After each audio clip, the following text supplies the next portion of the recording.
Sometimes the smallest things can make the biggest impact. There's no better example of this in the modern world than the Intermodal Container, aka the shipping container. You've probably seen them on ships, trains, and trucks, and believe it or not, these rectangular metal boxes are responsible for the entire modern economy.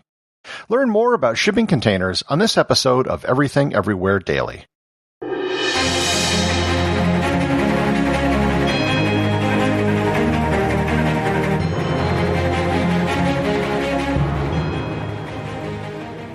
This episode is sponsored by SCOTTeVEST. If shipping containers revolutionized trade, then SCOTTeVEST is the shipping containers of clothing. SCOTTeVEST clothes make it easy to carry all the gear you need to bring with you, regardless if you're traveling or just going about your day. And SCOTTeVEST solves the problem that so many women face with not having pockets in their clothes. All SCOTTeVEST clothes and jackets have ample pockets for both men and women. Best of all, the pockets are so well integrated into the clothes that most people won't even know you're carrying anything. You can get 15% off your next order by going to SCOTTeVEST.com and using coupon code EVERYTHINGEVERYWHERE, all one word, at checkout. To understand the shipping container, you first have to understand what shipping was like before the container. For thousands of years, humans shipped goods by sea. For that entire time, while ships improved and got larger, the process of loading, storing, and transporting goods never really changed. Romans would ship wine or olive oil in clay containers known as amphorae. These were usually longest containers with a pointy end, and they usually couldn't stand on their own. When they find Roman shipwrecks today, the one thing they usually find in mass are amphorae. Each one of these had to be loaded and unloaded onto a ship one at a time. This was known as break bulk shipping. Other items such as ceramics or metals might be packed in crates, but they too had to be handled one at a time. The result was that a ship would often spend more time in port than they did at sea because loading and unloading a ship was so labor-intensive and inefficient. Even well into the 20th century, it still took days or even weeks to load or unload a ship with break bulk cargo. That was because everything was in a separate crate, box, barrel, or bundle.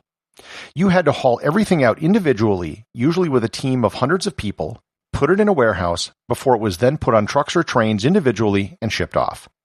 Even the use of pallets and cranes to help load and unload really didn't make the process super efficient. Most of the containers were built on a company-by-company basis. There was no consistency between companies, and often within companies. The containers would often be made out of wood or other cheap metal, and sometimes didn't even have a top. They would often be more like bins than containers. The first real advance towards a standard modular system for shipping occurred in 1947, just after World War II, by the American Transportation Corps. They created something called a transporter, which was a metal box used by the military. They expanded this in 1952 with the creation of the Container Express or ConX box system. At first glance, the ConX box looks very similar to modern shipping containers. They were modular, could be stacked, and they were sealed. However, the real advance and the creation of the system we have today came in 1955 from the owner of an American trucking company called Malcolm McLean. McLean had no knowledge of the shipping industry. He was a truck guy. In 1955, before the interstate highway system was built, he was concerned that increased traffic was going to make it difficult for him to transport goods via roads. His company mostly transported goods along the East Coast. He thought that most of the long-haul portion of a route could be done by ship, with just the last section handled by truck. He envisioned putting the trailer of a truck onto the ship, and then sailing with the trailer, and then offloading the trailer again where another truck could take it to the final destination. He also realized it would be much easier and more efficient if he could separate the box part of a truck trailer from the wheels. On April 26, 1956, McLean converted a World War II tanker called the Ideal X and loaded it with 58 metal containers and shipped them from Newark to Houston. It was the first use of what we would today call shipping containers. The size of the containers he used was determined by the trucking laws of the state of New Jersey. The original containers were 8 feet wide by 8.5 feet tall by 35 feet long. 2 years later, another company, Matson, made their own shipping containers, except they were 24 feet long to meet the laws in the state of California.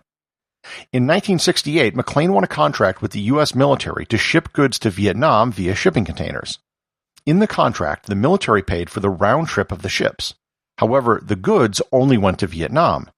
On the return trip, all of the containers were empty. McLean found an eager buyer for his ships and containers going back to the United States in Japan, which at the time was just starting to expand its manufacturing industry. This cheap shipping to the United States was a huge reason for the increase in Japanese exports and the growth of their economy. We were moving in the right direction, but we still needed to nail down a standard. Between 1969 and 1970, the International Maritime Organization published standards for shipping containers so there would be standard sizes for containers for all shippers, which meant that ships and port facilities could be built for standardized units. The patents held by Malcolm McLean were released to the world and made royalty-free so his system could become a global standard. The vast majority of shipping containers conform to these standards, that being 8 feet wide, 8.5 feet high, with a length of either 20 or 40 feet, although today many of the containers are now 9.5 feet high. They're made of corrugated steel with locking castings on each of the 8 corners. These castings allow the containers to be stacked and locked to each other, or locked to the bed of a train or a truck. One of the biggest challenges of early shipping containers were unions. Break bulk shipping was extremely labor-intensive. Container shipping needs far fewer people to handle far more cargo. They renegotiated contracts with most of the dock workers in the United States, and that included negotiating pay increases to compensate for the fact that the locked containers couldn't be pilfered, which was considered part of the compensation package for many dock workers. The cost savings from container shipping caused global trade to explode. For example, the cost to load a ton of goods in 1956 was $5.86. Today, it's just 16 cents, and those numbers are adjusted for inflation. A single worker could move 1.7 tons of goods in 1965, and 5 years later in 1970, that number was 35 tons. Over 90% of all manufactured goods in the world today are transported at some point in a shipping container. As container shipping grew, more ships were designed just to handle containers, and more ports were equipped just to handle containers. Today, container ships are the largest ships in the world. The current largest container ships were launched in 2020 by the South Korean company HMM. They can carry 23,964 20-foot equivalent units, or TEUs, or 11,982 of the longer, more common 40-foot units. The time it takes to process the largest container ships is now about 24 hours, which is far less than the time it took to unload far smaller ships just 60 years ago. Other advancements in shipping containers include refrigerated containers that allow for produce and foodstuffs to be shipped cheaply. As more and more containers were built, people began finding more and more uses for them. In the 1980s, the first buildings were made out of shipping containers, and this is something you can now find in many cities around the world. There are companies now offering pre-made offices, which are the same dimensions as shipping containers, allowing these buildings to be sent on-site almost anywhere in the world. Las Vegas has a container park with restaurants, bars, and stores, which are all located inside shipping containers. So where does container shipping go from here? There's actually a lot of innovation still going on in container shipping, even though it seems really simple. One company has developed a foldable shipping container so it doesn't take up as much space when it's not being used, and you can return more empty containers on ships in fewer trips. Ships also keep getting larger, and they also have smaller and smaller crews. One goal is to eventually have ships that are totally automated and can sail from port to port without any crew, or at least a very small skeleton staff. Likewise, ports are becoming more and more automated as well.